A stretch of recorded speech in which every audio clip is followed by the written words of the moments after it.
The Observer, which is a British publication, had an article by a columnist named Henry Porter.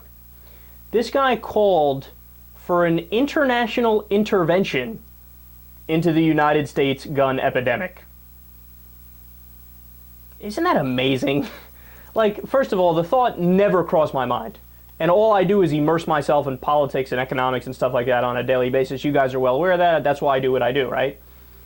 What a fascinating thought. Now, look, I don't know whether he's being tongue-in-cheek or I don't know whether he's being completely serious, but either way, he makes some absolutely devastating points in his piece. He says, the United States is a, quote, country where people are better armed and only slightly less nervy than rebel fighters in Syria. Sting, man. Sting. He continues, quote, what if we no longer thought of this as just a problem for America and instead viewed it as an international humanitarian crisis, a quasi-civil war, if you like, that calls for an outside intervention? As citizens of the world, perhaps we should demand an end to the unimaginable suffering of victims and their families, the maiming and killing of children, just as America does in every new civil conflict around the globe. Oh, yet again, man, he's turning it right back on us. He's like, look, you guys are lecturing everybody around the world. I mean, you name the country, I will tell you a date and a time when you went back there and you said, hey, you got to stop doing X, Y, and Z because that's not right. You're violating humanitarian standards. Well, what the fuck? Why can't we turn it around on you when we see 11,000 people are dying every year from gun violence? I believe that's known as a checkmate of a point.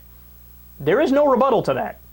He continues, we should note that dealing with the risks of scalding and secondary smoke came well before addressing the problem of people who go armed to buy a latte. There can be no weirder order of priorities on this planet. Again, another devastating point. We flipped out over secondhand smoke because some people were dying from it, and rightfully so. We should have flipped out about it, and we should have passed the legislation that we did. But so that's a public health crisis, but much less people die from secondhand smoke than do from gun violence. When it comes to gun violence, no, we can't do anything ever, under any circumstances. Not even a fucking universal background check. Think about that. When 91% of the American people want it, we can't even get that passed.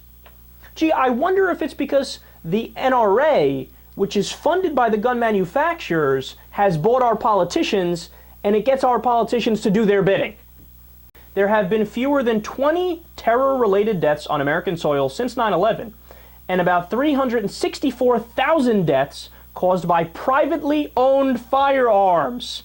If any European nation had such a record and persisted in addressing only the first figure while ignoring the second, you can bet your last pound that the State Department would be warning against travel to that country and no American would set foot in it without body armor.